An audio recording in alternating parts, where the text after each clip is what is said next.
नमस्कार बंधुरा खबर सन्धान यूट्यूब चैनले आपनादेर प्रत्येकके स्वागत। आज के 15 जून केमन थाकबे आबहावा बर्षा प्रसंगे कि आपडेट रयेछे आज थेके पश्चिमबंगेर दक्षिणबंगे एकटा परिवर्तनेर कथा बोलेछिलेन आबहावा दफ्तर सेई परिवर्तनेर सम्भावना कतटा रयेछे त्रिपुरा आसाम झारखंड एबं बांग्लादेशेर आबहावाते कि देखते पाওয়া যাচ্ছে समस्त किछु आपनादेर संगे शेयर करार चेष्टा करब। भिडियोटी काजे लागे लाइक करते भुलबेन ना। यदि आपनि चैनेले नतुन एसे थाकेन ताहले चैनेलटिके देखार पर यदि भालो लेगे थाके एकटी लाइक करबेन एबं चैनेलटिके साबस्क्राइब करे राखार अनुरोध रइल।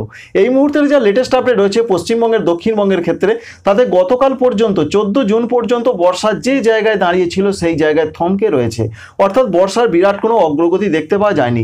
যদিও আবহাওয়া দপ্তর জানিয়েছিলেন 48 ঘন্টা বা 2 দিনের মধ্যে পশ্চিমবঙ্গে দক্ষিণবঙ্গে বর্ষা প্রবেশ করবে, তাই আশা করা হচ্ছে আগামী 24 থেকে 48 ঘন্টার মধ্যে দক্ষিণবঙ্গে বর্ষা প্রবেশ করতে চলেছে। অন্যদিকে ছোটখাটো ঘূর্ণাবর্ত রয়েছে, তাই ছোটখাটো সিস্টেমের হাত ধরে বর্ষা প্রবেশের প্রবল সম্ভাবনা রয়েছে। তবে এর মধ্যে আজকে আপডেট রয়েছে পশ্চিমবঙ্গের দক্ষিণবঙ্গের প্রত্যেকটা জেলাতে দমকা ঝোড়ো হাওয়া কোথাও কোথাও বইতে পারে 30 থেকে 40 কিলোমিটার গতিতে ঘন্টায়, সঙ্গে হালকা থেকে দু এক জায়গায় হালকা মাঝারি বৃষ্টি হতে পারে।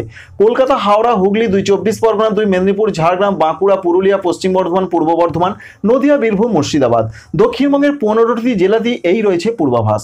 অন্যদিকে আগামীকাল থেকে বৃষ্টির সম্ভাবনা আরও বাড়বে।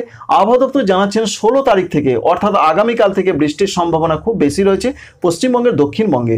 তাই আগামী কয়েকদিন পশ্চিমবঙ্গের দক্ষিণবঙ্গে যে অসহ্য গরম চলছিল সেই অসহ্য গরমের কিন্তু অবসান হতে চলেছে, কারণ বৃষ্টি আসতে চলেছে। এই রয়েছে এখনো পর্যন্ত আপডেট। আবহাওয়াতে পরিবর্তন হলে আপনাদের জানিয়ে দেওয়ার চেষ্টা করব। উত্তরবঙ্গের ক্ষেত্রে যে আপডেট রয়েছে আজকে অরেঞ্জ অ্যালার্ট রয়েছে কুচবিহার, আলিপুরদুয়ারে ভারী থেকে অতি ভারী বৃষ্টির সম্ভাবনা 2-1 জায়গায় রয়েছে। তবে আগামীকাল থেকে দার্জিলিং, জলপাইগুড়িতেও রয়েছে অরেঞ্জ অ্যালার্ট, অর্থাৎ বলা ভালো উপরের 5 জেলাতে ভারী থেকে অতি ভারী বৃষ্টির সম্ভাবনা আগামী 4 দিন পর্যন্ত রয়েছে। তাই দার্জিলিং, জলপাইগুড়ি, অন্যদিকে রয়েছে কুচবিহার, আলিপুরদুয়ার, এখানে ভারী থেকে 2-1 জায়গায় অতি ভারী বৃষ্টি চলবে। কালিম্পংয়ে কোথাও কোথাও ভারী বৃষ্টি চলবে এবং আগামীকাল থেকে উত্তর দিনাজপুর, দক্ষিণ দিনাজপুর, মালদার কোথাও কোথাও আবার ভারী বৃষ্টির পূর্বাভাস দিয়েছেন আবহাওয়া দপ্তর।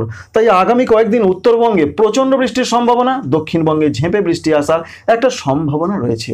এছাড়া ঝাড়খণ্ডের ক্ষেত্রে যে আপডেট রয়েছে কোথাও কোথাও দমকা ঝোড়ো হাওয়া এবং আগামী 48 ঘন্টার মধ্যে হালকা থেকে হালকা মাঝারি বৃষ্টির সম্ভাবনা রয়েছে।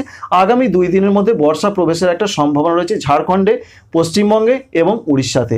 এছাড়াও রয়েছে উত্তর পূর্ব ভারতের রাজ্য আসামের ক্ষেত্রে যে আপডেট রয়েছে প্রচণ্ড বৃষ্টির সতর্কতা রয়েছে। আসাম, মেঘালয়, অরুণাচল প্রদেশ ভারী থেকে অতি ভারী বৃষ্টির সম্ভাবনা, আজকে রাতের দিকে বৃষ্টি আরও বাড়ার সম্ভাবনা রয়েছে। ত্রিপুরার ক্ষেত্রে যে আপডেট রয়েছে আগামীকাল থেকে কোথাও কোথাও ভারী বৃষ্টির সম্ভাবনা রয়েছে। আজকে মূলত ত্রিপুরাতে হালকা 2-1 জায়গায় হালকা মাঝারি, রাতের দিকে কোথাও কোথাও একটু ভারী বৃষ্টি হতে পারে। তো বন্ধুরা বুঝতেই পারলেন কোথায় কেমন আবহাওয়া থাকার সম্ভাবনা রয়েছে। বাংলাদেশের ক্ষেত্রে যেটা দেখতে পাওয়া যাচ্ছে মূলত উত্তরাঞ্চলের বিভাগগুলো রংপুর, ময়মনসিংহ, সিলেট এখানে ভারী থেকে কোথাও কোথাও মাঝারি ভারী বৃষ্টির সম্ভাবনা রয়েছে।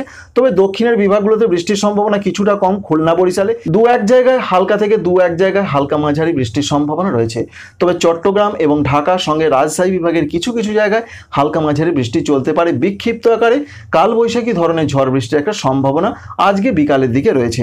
তাই বাংলাদেশের এই রয়েছে আপডেট। উত্তরাঞ্চলের বিভাগগুলোতে বৃষ্টি আগামী কয়েকদিন ধরে চলতে পারে মাঝারি ভারী থেকে একটু ভারী, এমন সম্ভাবনা দেখতে পাওয়া যাচ্ছে।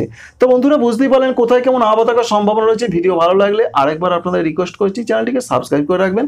Thank you friends, thank you for watching.